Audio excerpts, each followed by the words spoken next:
So I want to dive a little bit into that. I'm conscious of the tree. When shall I do the tree? Do I need to do the tree? I'll think about that. So when we think about coaching as a business, we can think about like the areas you can operate as a, let's do the tree, because that leads into this. So I created this thing called the family tree of coaching, which links the intellectual and theoretical roots of coaching up to how does it show up in the world. So here, we see the theoretical roots, which are adult learning, spiritual practice, developmental theory, psychology, management theory, self-help, social constructionism and postmodernism, organizational theory. Those are the kind of the roots, the intellectual roots of coaching, which lead into our three branches of transformational, developmental and performance coaching. That in turn leads into what we might call the lenses. So when we look at you asked earlier, I think, about how do you get to do the deep work, and I said it's one step at a time and it's a process. When you look at this, don't get freaked out. You don't need to know all of these approaches, all these models, all these theories. It's stuff that you will grow into. So at the very start, you'll have a certain set of lenses, if you like, but those lenses will grow. So you can see here things like theories of change, transpersonal coaching, psychodynamic, cognitive behavioral, person-centered, narrative, ontological, gestalt, somatic, transactional analysis. There's a whole universe of coaching theories that you can start to play with. And the way I think about it is, when you go to the opticians, some of you are wearing glasses, so you've been to opticians, I'm guessing, rather than just picked up a pair from a little marketplace somewhere. That'll do. No, you went to an optician. And you remember they put the thing on your face? Remember that construction? And then they drop the lenses in. They say, is that clearer or less clear? Clearer or less clear? It's a little bit like that with these lenses. You just simply have this kind of coaching goggles on, and then you drop the gestalt lens in. You say, is that clearer or less clear for the issue you're dealing with? Existential, clearer or less clear? Somatic, clearer or less clear? And as you develop this range of lenses, your work becomes richer. It becomes more wide in its scope. But when you first start training as a coach, to go back to your point, you open up your boxes of lenses, your lens box, and you go, oh, grow model. Great, I've got the grow model lens. And you put your grow model lens in, you go, okay, so what's your goal? What's your reality? And then at some point you go, oh, hold on, there's another lens here. It's my intuition. So then you have your intuition lens. And then bit by bit, you develop these other lenses that feed into who you are as a coach. And what's fascinating is that nobody will be you as a coach. Now, there's a lovely saying in coaching, which is who you are is how you coach. When I trained as a coach, it wasn't like that. When you did grow, you did grow. Nobody cared who you were. They cared about the questions. Where are you? What do you want to do? What else? What else? How committed are you? On a scale of 1 to 10, what would make it a 10? Blah, blah, blah, blah, blah. Process, process, process. Now we care about who are you as a person, such that that's who you are as a coach. And so what's going to happen is you will develop your own configuration of these lenses, which is unique to you. You know, if I were to look at myself, I would say I'm an existential, collaborative, narrative coach. Maybe with a bit of personal construct thrown in. That's me, that's unique to me. And you might end up, I heard some guys out there talking about psychometrics earlier. You might end up using psychometrics. I don't do psychometrics at all. It's so against my existential way of thinking. Doesn't mean I'm right, it just means that I don't use psychometrics. But you might go, hey, I love DISC, I love MBTI, I love all these different things. I'm going to use those as part of my toolbox. And I'm going to use neuroscience and I'm going to da-da-da-da. That could be your configuration of these lenses. Now, having developed yourself into a coach, you then start to show up in the world as a kind of coach. Corporate coach, life coach, group coach, team coach, wellness coach, career coach, relationship coach, etc., etc. That's like, if you like, the fruits of your labor as a developing coach.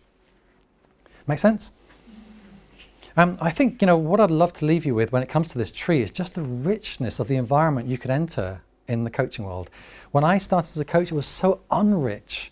It was literally, when I qualified as a coach, I had to do the grow model from beginning to end, otherwise I wouldn't qualify. It was as simple as that. You had to go, what's your goal? What's your reality? What's your options? What's your way forward? Boom. And if you didn't do that, not qualified. Now the world's different. It's about who are you as a coach, and the richness of this. Somebody was asking me about what books could they read over the Christmas period, and I was saying, there's such a beautiful range of books. My favorite tends to be psychotherapy. Even though I'm a coach, I find psychotherapy books offer me a depth that the coaching books haven't yet reached into. Some have. There's a brilliant book by a guy called Simon Weston on coaching and mentoring, which is actually a brilliant book. Totally dull title. Coaching and Mentoring, a Critical Text. But it's actually a really, really great book. But I draw from everywhere. And so part of your role as you grow into being a coach is to draw from everywhere you want to, make the tree utterly your own. Now, having done the tree bit, I can come back to this. So when we think about being a coach, we can think about being a life coach. We have a conversation going on at Animas, which is that we want to shift the conversation from coaching to dialogue, because we believe what we're involved in really is transformational dialogue, not transformational coaching. That's what we're involved in. I don't think of myself as a coach. I think of myself as having dialogue with people. But yes, we're sort of stuck with it. A bit like counselling. You know, when counselling started, you know, when we think of what is counselling, counselling theoretically is giving advice, but counselling is not giving advice. It's everything but giving advice. So the word counselling isn't really what the word counselling says.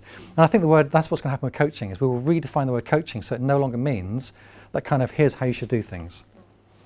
But anyway, life coach, yes, we're sort of stuck with it at the moment. A life coach is somebody who works with anybody on anything as it relates to their life. Now, you mentioned niching. I think it was you that mentioned niching earlier. Yeah. You might decide within this life coach world to niche. So you become, you know, you might want to niche into wellness or health or wealth or relationships, whatever it might be. So you might niche within that life coaching sphere. But life coaching as a whole tends to be, I'll work with anything, anyone on anything. We'll get in a second to the business part of that, which is there's an imperative to become a marketer as well. And so it's one thing to say I can work with anyone on anything, but that's not a very good marketing message. That's a bit like saying, here's this thing called food. It feeds anyone with any calories. Like, nobody's going to buy that. They want chocolate. They want pizza. They want super healthy salad. They choose what they want. They don't just buy food. So when we call ourselves a life coach, we're really saying, hey, I'm food. And we need to kind of get a bit more specific about what kind of food we are. Now, moving down, we're going to executive and corporate coaching. An executive coach is kind of like a life coach for an executive. They work on the person, the human being. How are they showing up? What challenges are they facing in their life, which are feeding into the organization, etc. So they're like a life coach with executive. When you talk about corporate coaching, you're looking more at the function. So you might be a sales coach, an operations coach, a systems coach, a marketing coach, a logistics coach, whatever. So you're more looking at the corporate function. So this is the person, this is the function. Often that coach will do both. You know, it makes sense, doesn't it? If you're going to get one client here, you might as well utilize that client to get other work. Then team and group coaching. Now this is becoming big news. Team and group coaching is huge. Why? Because it's very, very cost effective. Because you can make a big impact on more people at the same time. So from your perspective, you're making a big impact. From the organizations, they're saving money. It also works really, really well. Like when you do group coaching well, it's phenomenally powerful. And a lot of the same skills we use in one-to-one coaching are utilized in group coaching, which is noticing, naming, questioning, all that kind of stuff that we've been talking about comes out in group coaching too. It's very, very powerful. By the way, of course, you know, you can do all of these, but it always becomes a marketing imperative. At some point, you've got to be something for somebody. Then we can start thinking about the classic areas of coaching, like career coach. This is where a lot of coaching started out, was the idea that people were going up the chain of an organization, and so they brought in career coaches.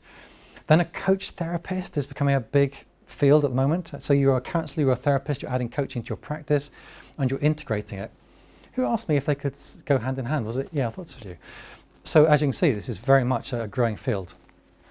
A coach consultant is also a growing field. So you're a consultant within organizations, and you're bringing coaching to the way you do consulting.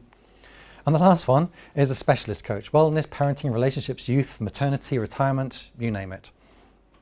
There are so many areas where you can specialize as a coach. It's unbelievable. I'm going to show you a nice little model of how you start to pin down for you where you think your interest might be.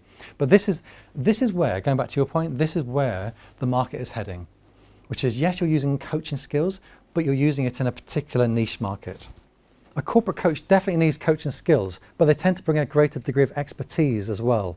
So for instance, they might understand how to do 360 feedback with people. They might understand how to do psychometric testing. They might need specific skills. When I think about this, I often think about coaching as like I don't know if you guys know WordPress websites at all. Yeah. So I think of coaching being like a WordPress site, and then you add plugins into that WordPress site that do particular functions. So if you're an executive coach, you might have a WordPress site called coaching, and then a plugin called MBTI, or a plugin called 360 feedback, or a plugin called whatever. Make sense? So you've got to kind of figure out what's the constellation of skills that serve that marketplace. But I would call it the DNA of that work is still coaching, unless you're a consultant, in which case you're no longer a coach, you're a consultant.